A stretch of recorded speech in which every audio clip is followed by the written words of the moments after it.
Nung sisig mo yung pisab yun, sisig babi mo yung pisab yun. Pamangan niya talaga mabukto yan eh.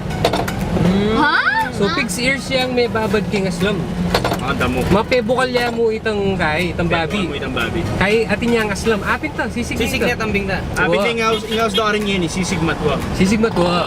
Kasi abi na lumang sisig. Ito yung original. So sisig ka rin ng Kapampangan ng matwa ito. So yung sisling sisig, sini King Angeles.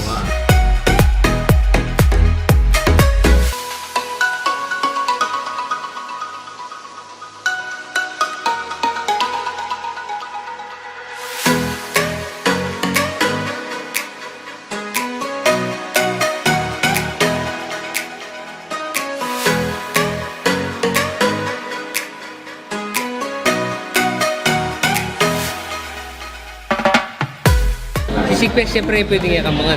So, kita lang din mga kami liwalo ng sisig na pin-repair na ng Culinaria Pampanga. Yan. Thank you. Kulinyari yung Kapampangan.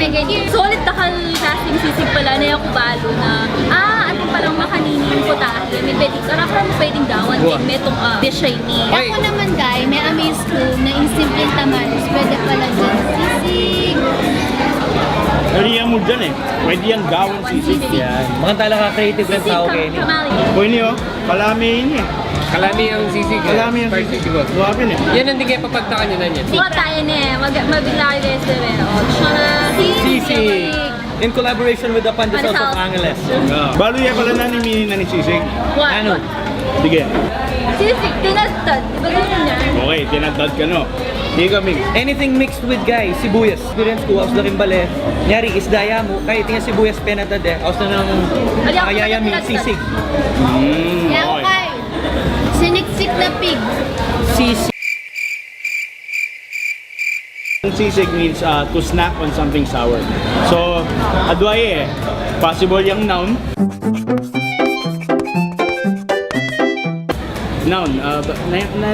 Names of Yung noun niya, food, apin din ng food, apin din ng dish. Pero itong sisig, sisigan mi.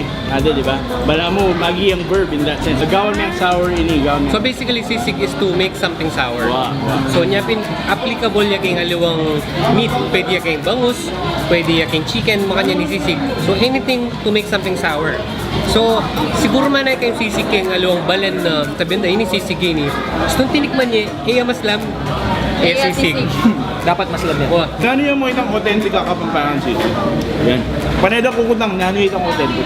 Well, ating original, itang sisig matwa. Itang sinabi mo lang din, itang achuya aslam, tebo kalya mo. Pero nung matong na authentic sisig, Namano ko pala eh. marakal klase sisig, ating sisling sisig, ating sisig matwa. So, marakal na variations ngayon eh. So, mag-fusion na lang with international dishes. So, next year, nung brio experience ni, same time, summertime, gawin din ulit ini, maybe bigger next time. So, makapunta kayo brio nga liwalwang sisig.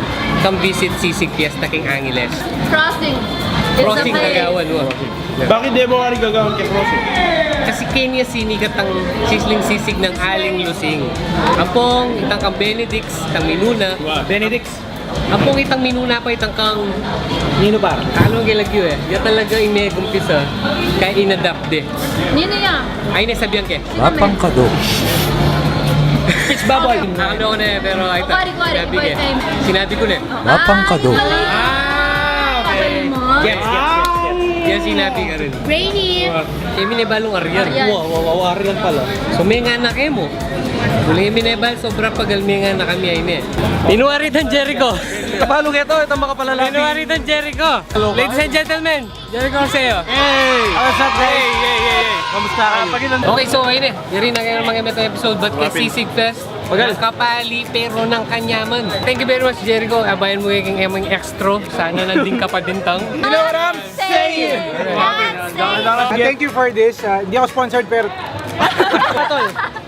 What's up guys? Follow me on my life and alright, ngayon ang daramdaman nyo ko, please support this because kailangan tayo ni Ken Kultura. Tama? Bye-bye!